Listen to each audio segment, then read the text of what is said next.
drainase yang ada di Kota Malang ini hampir sudah tertutup oleh sedimen. Selain banyak penangkap air itu sudah tertutup dan sedimen itu cukup tinggi, sehingga curah hujan baru sebentar sudah mengalir di jalan. Karena setahu saya dulu kalau daerah gunung-gunung itu drainasenya cukup dalam. Bahkan saya masih kecil dulu bisa masuk, tangan saya bisa begini. Nah itu sepertinya sudah tertutup oleh sedimen. Terus dari pihak LH kadang-kadang menyapu daun-daun di jalan juga tidak semuanya diambil, sebagian dimasukkan ke drainase itu. Karena kalau melihat di Malang kan kondisinya sungai itu semua di bawah permukaan jalan, tapi di atas sungai itu bisa banjir Pak di Malang ini. Ya, contoh di Eko Brantas, di Jalan Kawi, di Jalan Ijen, Semeru yang sungainya itu di bawah. Itu. Terus lagi kadang-kadang mungkin pengawasan dari PUPR terhadap drainase baru yang atasnya itu dicor. Itu memakai bekesting, setelah itu tidak dilepas Pak. Jadi mungkin kurun waktu sekian itu rapuh, itu akan menjadi penyebab juga penyumbatan di drainase. Contoh terjadinya di sekian tahun yang lalu, jadi terjadinya di Matos banjir dan di Ring Nasri itu kan baru ada penambahan drainase. Itu karena kalau Ring Nasri saya juga terkena imbasnya, rumah saya di Taman Borobudur Utara waktu itu ternyata dari bekas bekesting yang menyumbat di sungai maupun di drainase sendiri. Nah itu mungkin ke depan harus ada beberapa perhatian di masalah pengecoran drainase tadi. Karena baru-baru ini pun banyak di tempat-tempat yang pembuatan drainase baru juga masih berlaku seperti itu. Itu yang saya amati terjadi banjir di Kota Malang. Sementara itu aja Mbak untuk masalah banjir. Pak Wali mohon izin, ini kita tidak belajeti, tapi kita apresiasi sekaligus mungkin bisa memberikan masukan-masukan untuk Pak Wali ke depan. Ya, oleh 5 tahun ke depan ini sebagai diskusi rutin kita.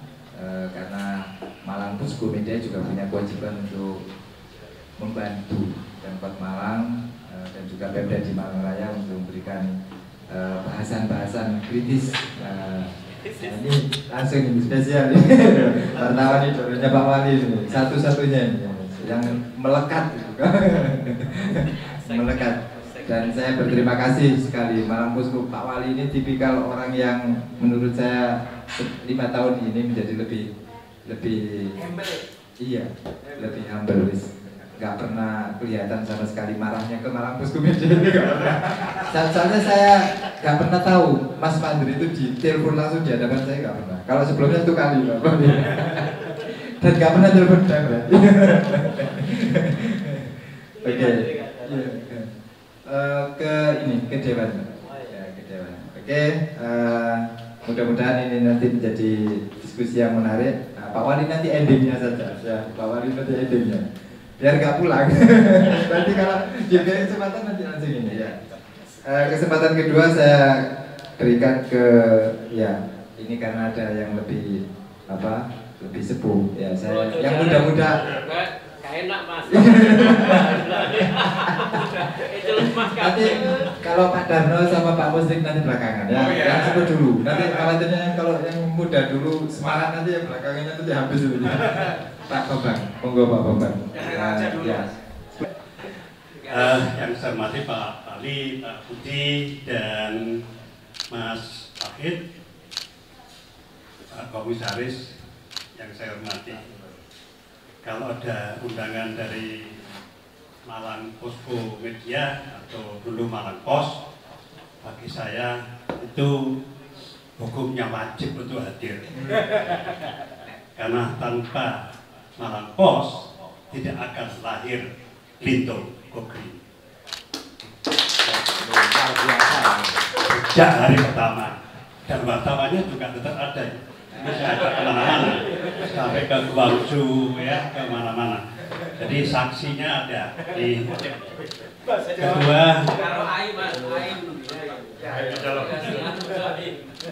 Kedua, Tuntas Brawijaya, mobil khusus fasilitas teknik termasuk yang PWK itu sejak kami lahir juga didampingi dan diteruskan oleh Pak Gus Tamar, Rektor ITN. Ya, sehingga Bendung Green bisa mencapai prestasi nasional maupun skala internasional. Sebelum saya menyampaikan masukan tentang banjir di Kota Malang, mohon izin Pak Wali, saya hanya mengikuti atau mencermati apa yang pernah disampaikan Pak Wali, bahwa kalau ada warga Kota Malang yang mengkritisi atau bahkan kadang-kadang kotor ngamuk, berarti itu mencintai kotanya. Yes, ya betul. Dibanding dengan orang yang diam nggak mau ngomong. Oleh karena itu, kalau di apa yang saya sampaikan ada yang rotok nyelekit, ya saya hanya pakai patokan hadis kulli haqqo wal kauna murro. Itu saya ikuti ceramahnya Ustadz Setia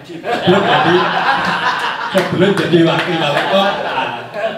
Saya apa? Kulli haqqo wal kauna murro. Baik. Masalah banjir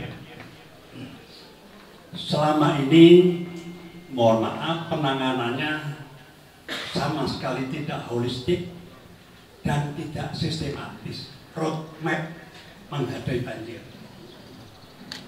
langkah-langkah yang diambil sifatnya teknis, sporadis, dan tidak berkelanjutan. Contoh, membersihkan sungai. Baik, benar, tapi bukan itu satu-satunya. Apalagi pelaksanaannya upacara dulu, baris berbaris, selfie-selfie, yang turun ke sungai Pak Wali dan pegawai DLH, yang lain hanya selfie-selfie. Ini yang saya amati waktu Pak Wali masuk sungai-sungai. Yang kedua, penghijauan, ya seremoni, yang nanam ya tukang kebun. Setelah itu selesai, nggak dirawat, ya. Jadi ini sayang sekali bahwa itu baik, ya benar, ya, tapi belum menyentuh substansi. Sekarang persoalan banjir, apakah hanya Malang yang banjir? Apakah hanya Indonesia? Tidak, seluruh dunia, Australia, Amerika. Apakah hanya di perkotaan? Tidak, di pegunungan, di hutan Kalimantan, Papua, banjir. Lalu apa kausa primanya? Climate change, perubahan iklim. Yang mumet soal banjir bukan hanya Pak Sutiaji, Sekjen PBB April 2015 sudah menyatakan di Paris, dunia sudah memasuki tahap krisis iklim. Maka 96 negara membuat persetujuan yang dikenal dengan Paris Agreement. Semua negara harus ikut beradaptasi dan bermitigasi terhadap perubahan iklim. Nah, yang dilakukan Indonesia kemudian diterjemahkan oleh para pembantu presiden dalam program-program yang bersifat tematik. KLHK ada program kampung iklim, PUPR ada program kota tanpa kumuh, sekarang BKKBN ada kampung keluarga berkualitas. Bahkan kemarin Depak membuat program desa moderasi agama. Isinya ya soal banjir, ya soal sampah. Jadi menteri-menteri ini cari muka di presiden. Nah, penyakit ego sektoral ini diikuti oleh OPD provinsi, kota, dan kabupaten. DLH Kota Malang, nggak tahu kegagalan-kegagalan dari Dinas Ketahanan Pangan dan Pertanian dan sebaliknya. Kenapa nggak ada koordinasi? Oleh karena itu, menangani banjir harus dari akar masalahnya dulu. Climate change. Lalu apa itu perubahan iklim? Berubahnya indikator-indikator atau parameter perubahan iklim karena dampak aktivitas manusia yang menghasilkan karbon dioksida. Karbon dioksida ini menjadi gas rumah kaca, selimutnya bumi. Begitu matahari memanasi bumi, bumi siang hari memantul, panas dari bumi tidak bisa lepas, sehingga bumi makin panas. Aktornya Susana. Bumi makin panas. Ya. Waalaikumsalam warahmatullahi wabarakatuh. Dampak panasnya bumi ini merubah semua indikator-indikator iklim yang berujung dengan bencana hidrometeorologi. Lalu bagaimana cara mengatasinya? Ya, kausa primanya menurunkan suhu udara. Apakah benar ada program dari pemerintah Kota Malang, program untuk menurunkan suhu Kota Malang? Itu efeknya luas, mengatur tata ruangnya, tentang industri, kendaraan, lampu, AC, dan macam-macam. Saya pernah ikut namanya Earth Hour, mematikan lampu 1 jam, itu simbolis saja. Nah, program-program ini yang tadi saya sampaikan dari ekosektoral kementerian dan dinas berujung pada berbagai macam lomba dan penghargaan. Sabang sampai Merauke, saya membina kampung di Indonesia. Begitu pemerintah kota kabupatennya sibuk dengan lomba, habis lomba jatuh. Juara 2 kampung open farming RW 10 Kelurahan Padanwangi, Kecamatan Leming. Juara 2 open farming. Lihat sekarang jatuh. Nah, karena adaptasi dan mitigasi itu hanya ditutupi dengan berbagai macam lomba, biayanya banyak, hasilnya nggak seberapa, pasca lomba masyarakat turun. Kalau tugas saya itu membongkar mindset warga. Nah, kembali pada soal banjir, andai kata, mohon maaf, Wali Kota Malang, ahli hidrologi, misalnya Pak Bisri, Ketua DPRD-nya Pak Fatoni, ya, Kepala Dinasnya alumni teknik lingkungan, lurah-lurahnya ahli lingkungan semua. Apakah Malang tidak banjir? Ya. Jadi banjir itu, maaf, tanda petik, sunatullah. Ya. Kenapa demikian? Pertama, menangani banjir di Kota Malang tidak bisa hanya oleh Kota Malang. Hanya dari Belitung saja, BD3 nggak bisa. Apa yang saya lakukan hanya sebagai satu contoh. Mohon maaf, pada saat 2017 pemerintah Cina datang ke Malang melihat apa itu water banking movement, saya ketakutan. Nah, kalau pas pemerintah Cina melihat water banking di Malang, ternyata Malang hujan dan di depan Carrefour, depan Belitung banjir, diindirai. Akhirnya saat itu saya nyewa pawang hujan supaya nggak hujan, nggak panas. Pak Wali yang terima. Ya. Oleh karena itu, menangani banjir Kota Malang harus sinergi kota, kabupaten, dan Batu. Saya sudah mencanangkan gerakan menabung air dengan Wali Kota Batu, ditandai dengan penyerahan biopori. Alhamdulillah, hanya selesai di seremoni itu saja. Demikian juga kabupaten. Jadi kesadaran untuk itu, Perpendam Malang Raya belum satu. Memang sudah pernah ada pertemuan, tapi progresnya bagaimana? Lalu tanggapan gubernur bagaimana? Tadi Pak Foto ini bilang, Kota Malang jantungnya, Malang Raya mobilnya Jawa Timur. Tanpa itu nggak akan bisa. Kita harus terima kasih pada Orde Baru yang sudah membuat Waduk Salorejo, Waduk Sungguru, dan lain-lain. Bayangkan kalau waduk-waduk produk Orde Baru itu tidak ada. Mungkin tenggelam sudah sekian puluh tahun yang lalu. Nah, apakah sekarang ada penambahan infrastruktur konservasi air? Di Malang, setahu saya, tidak ada lagi drainase. Tidak ada drainase. Yang ada hanya saluran irigasi. Namanya saluran irigasi untuk mengairi pertanian, ya pasti sejajar dengan permukaan. Dan itu daya tampungnya terbatas. Begitu climate change, hujan sebentar tapi intensitasnya tinggi, seluruh ruang penangkap tidak mampu, maka banjir. Maka persoalannya bukan tinggi rendahnya Berantas dengan ini, salah. Mulai dulu ya Berantas di bawah, nggak pernah penuh. Tetapi sebelum ke Berantas kan sudah pas.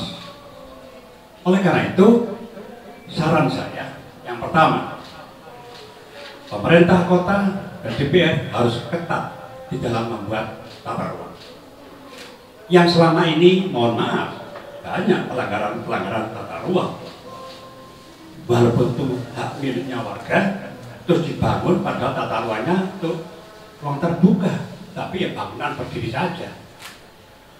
Kesalahan-kesalahan kumulatif inilah yang kemudian menjadi persoalan sosial. Contoh, rumah-rumah di bantaran sungai.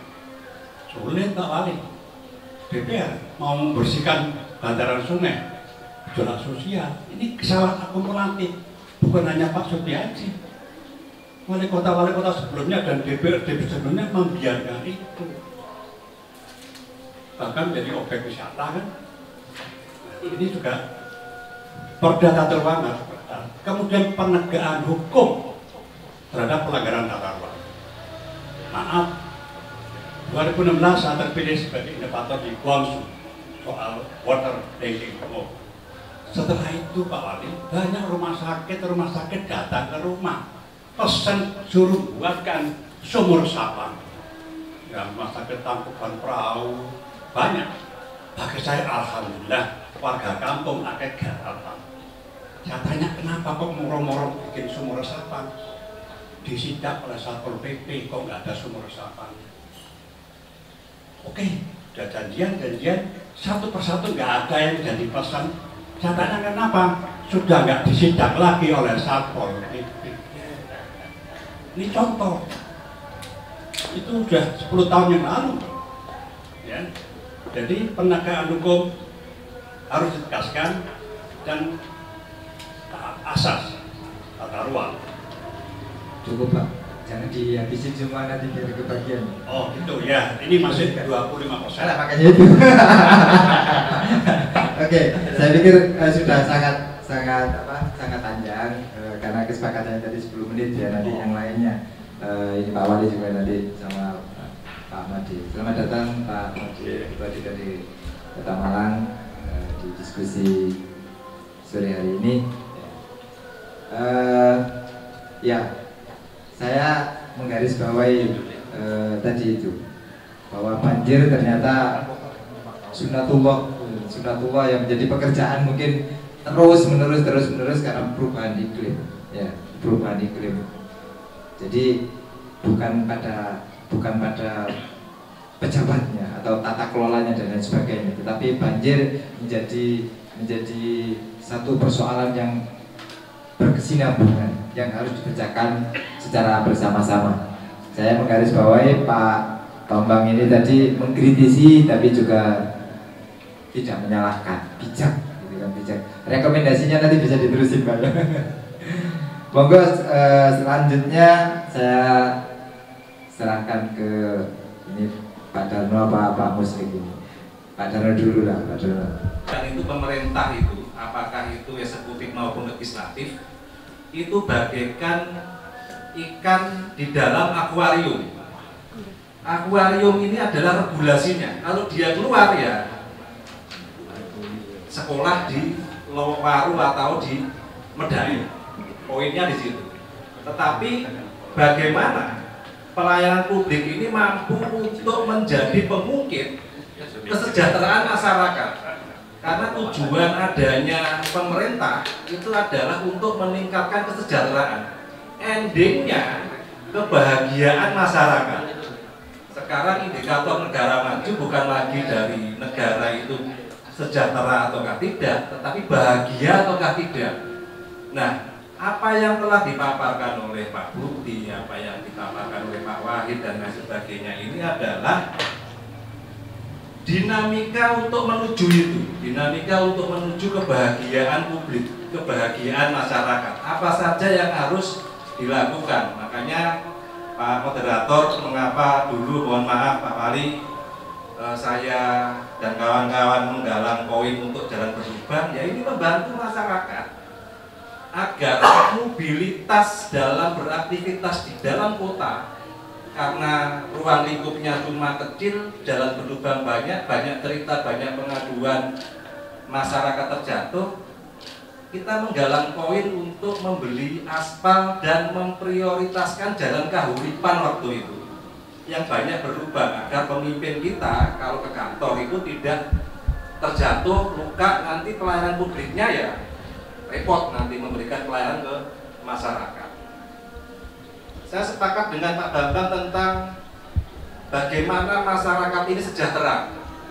Suatu ketika Pak Wali saya WA, di bawah jembatan Kahuripan itu ada 3 kakak yang hidup di situ, di bawah kolong jembatan. Padahal radiusnya ini tidak sampai 1 kilo dari kantornya Balai Kota. Dan Pak Wali belum ngecek lagi sekarang apakah orang ini masih domisili di situ atau tidak? Masih Pak Wali. Artinya jangan sampai di depan mata saja kita tidak mampu mengurai, apalagi yang jauh. Ini merupakan ironis mengapa kemarin Mas Moderator saya membuat JPEG pemugaran pagar di Alun Tugu itu menghabiskan dana 53 miliar. Maaf. Itu jadi tidak semua dinas buruk dalam memberikan pelayanan. Dinas Pendukcapil, RSUD, saya pun dengan Bu Rina itu tidak tahu wajahnya bagaimana, tetapi testimoni-testimoni masyarakat yang melakukan akses pelayanan publik dilayani dengan baik. Makanya mengapa saya sangat keras dengan Disperindak ketika dia tidak mampu untuk melakukan penertiban pedagang di Pasar Kebalen. Waktu beliau mengupload video penertiban, saya apresiasi, wah luar biasa ini. Ternyata cuma buat konten Pak Wali, di TikTok. Terus gak ada lagi. Ini kan memprihatinkan hal kayak gitu. Terus di Sub, di depan mall pelayanan publik itu banyak tempat sepeda yang diparkir di situ, tapi tidak mampu untuk dihilangkan. Padahal di Ramayana lantai 1 itu mengapa kok malah di pihak ketiga kan tidak menjadi sentra parkir? Ini kan yang perlu ke depan. Jangan sampai pengelolaan aset ini keliru dalam pengelolaannya. Makanya ketika saya turun di beberapa tempat komunitas, Kedung Kandang itu adalah satu-satunya kecamatan yang tidak memiliki taman. Ada taman di bawah flyover yang kecil itu, pelorotannya itu dibuat tidak agak nurun. Beberapa anak kecil jungkel di situ banyak. Makanya catatan-catatan ini mungkin nanti bisa dijadikan rekomendasi ke DPRD Kota Malang untuk merekomendasikan 3 orang yang akan diusulkan menjadi penggantinya Pak Wali Kota ini. Bagaimana jangan sampai Kedung Kandang menjadi anak tiri pembangunan. Demikian Pak Moderator, mohon maaf. Wassalamualaikum warahmatullahi wabarakatuh. Terima kasih Mas Darno. Ya, ini sama ini Pak Wali, namanya dengan Pak Dirut ini Pak Sudarno, makanya jadi sering jumbo ini. Ini Mas Darno, yang Mas Darno siapa ini kalau viral di media sosial ini? Sama-sama kerabatnya Pak Wali juga. Ini sama-sama orang terdekat soalnya. Jadi langsung tutup poin juga langsung dicatat Pak Wali dan juga Pak Ketua Dewan tadi ya. Ini untuk bahan juga, datanya juga langsung lengkap, ya kan? Bisa jadi agendanya Pak Wali Jumat bersepeda itu ke rumah yang belum ada MCK-nya. Siap. Bisa. Nanti yang Pak Pris Malang Pus ke media. Langsung dijawab nanti ya hari Jumat. Kesempatan selanjutnya biar nanti Pak Wali dan juga Ketua Dewan bisa langsung berkesempatan berbicara. Ya, mungkin tidak semuanya nanti berkesempatan. Saya berdasarkan yang tertulis resmi, nanti bisa menjadi kalau misalnya masih ada kesempatan bisa ditambahkan lagi. Ya, menunggu waktunya Pak Wali. Khawatirnya sudah harus geser. Sebelum ke Pak Wali mungkin Mas Muslim ya. Ini Malang Peduli Demokrasi ya, mungkin juga Mas Daman nanti bisa dititipin sama Mas Muslim ini poin-poinnya. Assalamualaikum warahmatullahi wabarakatuh. Saya Pak Wali mereview saat Pak Wali setelah dilantik saja 5 tahun, 4 tahun setengah yang lalu, beberapa hal yang sudah kita lakukan bersama, tapi tidak dia tindak lanjuti. Pertama, di Kertanegara, mungkin Pak Indra masih ingat, ketika Prof. Bisri dan Prof. siapa ya namanya, Unisma itu Mas Guri datang, Pak Bambang juga datang. Di situ disebutkan ketika masyarakat, khusus masyarakat Malang, anak-anak masyarakat Malang tidak bisa kuliah, Pak Mas Guri menjanjikan 25 orang dari anak-anak itu. Brawijaya menjanjikan 50 orang dan lain-lain. ITN juga. ITN waktu itu Prof siapa ya, lupa saya. Rektor yang dulu. Lah Pak Wali waktu itu menyatakan siap dan sanggup menjadikan anak-anak ini dibiayai APBD menjadi sarjana-sarjana. 5 tahun sudah menjadi sarjana. Nah itu tidak terdengar kabar beritanya. Itu review saya. Kedua, review saya tentang yang disampaikan Pak Bambang tentang bersih-bersih itu. Pak Wali waktu itu masih PLT Wali Kota, sebelum definitif kita undang Pak Wali ke salah satu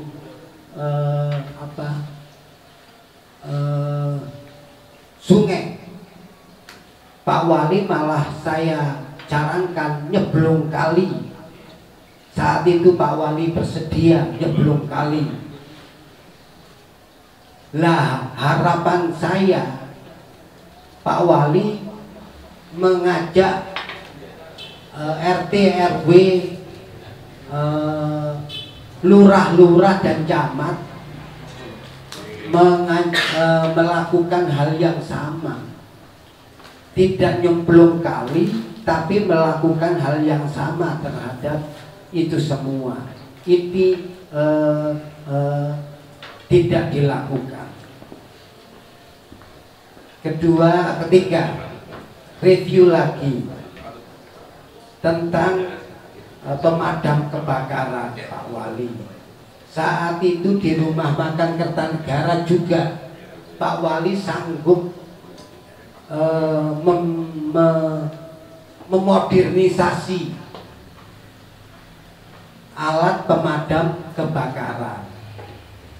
Yang saya katakan, alat-alat pemadam kebakaran kita ini sudah usang, dan tempatnya juga tidak seperti itu, tidak satu tempat seperti itu. Saya secara pribadi menyampaikan di hadapan Pak Wali dan teman-teman yang hadir waktu itu, Pak Wali juga sanggup, tapi ini tidak terbuka ya Mas ya, tidak terbuka, hanya kita semua. Tapi sampai saat ini, sampai 2-3 kali kebakaran, terlahir di Malang Plaza, kebakaran itu tidak diperbarui. Itu yang menjadi salah satu, kalau saya mengatakan tidak minus, tapi tidak ditindaklanjuti Pak Wali. Ini yang saya sampaikan. Mudah-mudahan pemerintah ke depan, Pak Wali Kota yang akan datang, mau Pak Made, Gus Mat atau Gus Sutiaji mau jadi wali kota, ya silakan. Tapi hal-hal itu yang saya sakit Mas, jadi tidak lancar ngomong. Baru bisa ngomong 3-4 bulan yang lalu ya.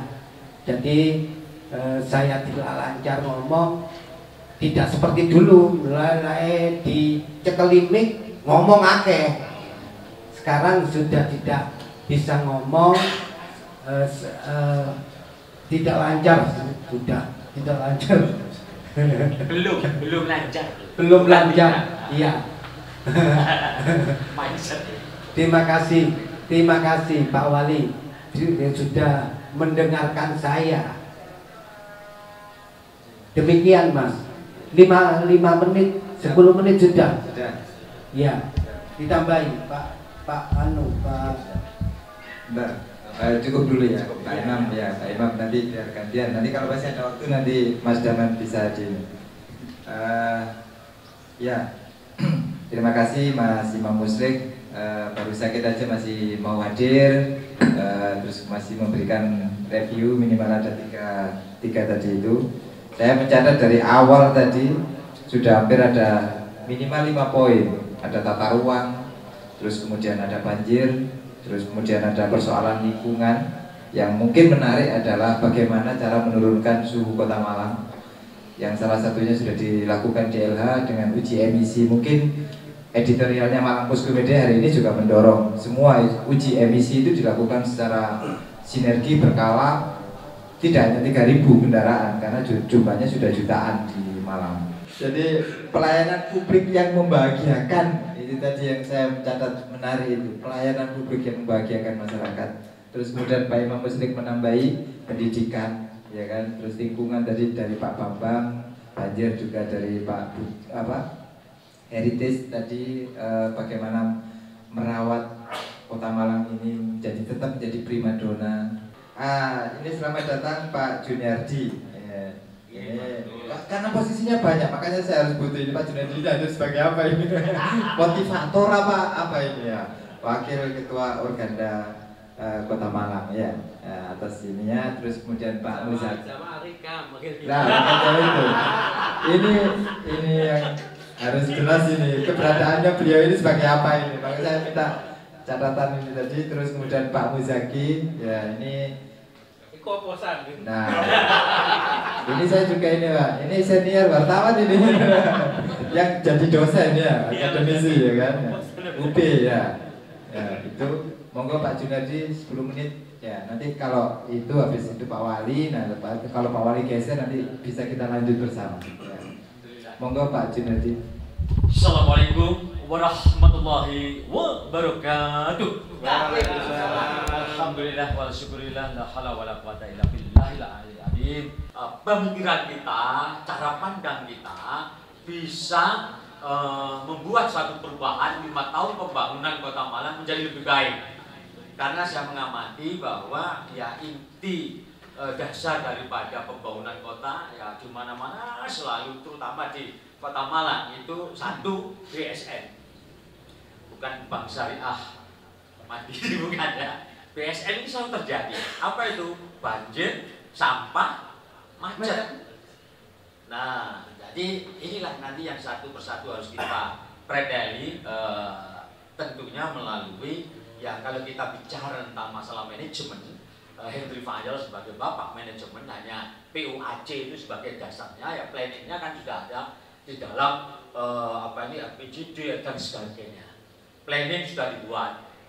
Yang paling penting juga yaitu tentang controllingnya. Nah ini kalau tadi Profesor Bambang Irianto, ya saya boleh sebut profesor ya, karena memang sudah melebihi kapasitasnya seorang profesor ya. Karena apa? Menemukan sesuatu yang tidak dipikirkan orang lain. Ini adalah contoh-contoh orang kreatif. Cari pemimpin ya satu, tipenya tipe kreatif. Yang kedua tipe penggerak, mampu menggerakkan orang. Untuk apa? Berubah. Ini calon pemimpin juga. Kalau tidak bisa memimpin Kota Malang, minimal memimpin RT-nya. Minimal kan? Betul ya? Jadi pemimpin terkecil itu sudah. Ya. Sudah wali kota. Wali kota dedean. Wali kota tipis-tipis. Wali kota gitu. Jadi saya kira sudah sampaikan oleh beliau tentang controlling tadi itu ya, penegakan hukumnya, law enforcement-nya ini tidak bisa tidak. Nah oleh karenanya saya berharap 5K ini selalu dipakai oleh ya kalau di sini ada eksekutif, legislatif ya 5K ini koneksi. Ini kan kita datang di sini kan karena koneksi, betul tidak? Ya, tidak tahu tiba-tiba posko media ya mengadakan diskusi publik, ini kan mesti ada koneksi. Siapa ini ya kan? Nah terus ada komunikasi. Pak dan sebagainya. Yang ketiga yang penting ada kiri dan ada kanan. Jadi kolaborasi. Nah, apa yang dikolaborasikan? Ya, tentunya kita semua sudah mendengung-dengungnya yang namanya pentahelik. Ya, mari kita optimalisasikan tentang pentaheliknya ini. Karena kolaborasi daripada pentahelik ini, insya Allah akan membuat perubahan. Yang penting tidak hanya itu, ada koordinasi yang baik ya, tentunya tentang perencanaan. Nah, akademisi sudah menyampaikan begitu banyak, bahkan yang tidak jauh dari apa yang tidak jauh hebatnya dari yang lain-lain itu MPD menurut saya. Ya, tidak ada legalitasnya, tapi ada rohnya gitu loh ya kan. Ini kan organisasi alam goib. Tidak punya stempel ya kan. Tidak punya stempel, tapi mampu menghadirkan ya wali kota, ketua DPRD. Tidak ada stempel, Pak. Ini adalah organisasi alam goib. Ya, tapi ada kemampuan itu. Nah, disinilah yang terjadi nantinya tentang kompromi. Ya, memang tentunya semua ini pasti ada masalah. Komprominya di mana? Apakah banjirnya terlebih dahulu diselesaikan, atau macetnya terlebih dahulu diselesaikan, ataukah sampahnya dulu diselesaikan? Nah, ini semuanya kan ada koordinasi dan kompromi. Nah, oleh karenanya ya semuanya itu ya akan sangat dipengaruhi juga dengan kebijakan-kebijakan yang ada. Nah, yang penting juga bagi saya, karena saya awalnya berbisnis dimulai dari saat saya kuliah di Brawijaya, di Fakultas Hukum Brawijaya, saya sudah mulai bisnis sana. Bisnis yang pertama adalah upgrade mindset manusia. Nah, jadi saya keliling dunia bersama Pak Janalis ini sampai detik ini, itu adalah bagaimana merubah mindset manusia. Nah, tentunya kualitas SDM inilah yang harus kita benahi juga. Jadi saya setuju dengan apa yang disampaikan oleh Prof. Bangir, nah, kemudian Pak Indra, Mas Darno dan Mas Imam Gus Im ini tentang bagaimana adanya perubahan tentunya lebih baik. Ya. tidak lepas dari ya tadi kualitas SDM-nya ya. Ya oleh karenanya Pemkot pun juga bersama wakil rakyat bisa mengalokasikan lebih banyak bagaimana mencerdaskan masyarakat ini. Nah, jadi mencerdaskan masyarakat banyak cara, banyak jalan menuju ke surga. Maksudnya Roma terus ya. Jadi ada ke surganya. Nah, jadi kita niatkan perubahan ini adalah ibadah. Niatkan ibadah sehingga kita semuanya tadi kalau 5K, 6K terakhir itu kaya tanpa korupsi. Nah ini ada programnya. Saya keliling dunia membuat menanam pohon 1000 lebih, ya kan? Nah, tentunya ini juga suatu yang harus diapresiasi karena satu pohon ini punya kemampuan untuk membuat namanya oksigen lebih baik lagi. Jadi sekali lagi manusianya dicerdaskan, kemudian lingkungannya diperbaiki, jangan lupa tentang penegakan hukumnya. Saya kira tidak lebih dari 5 menit mungkin saya.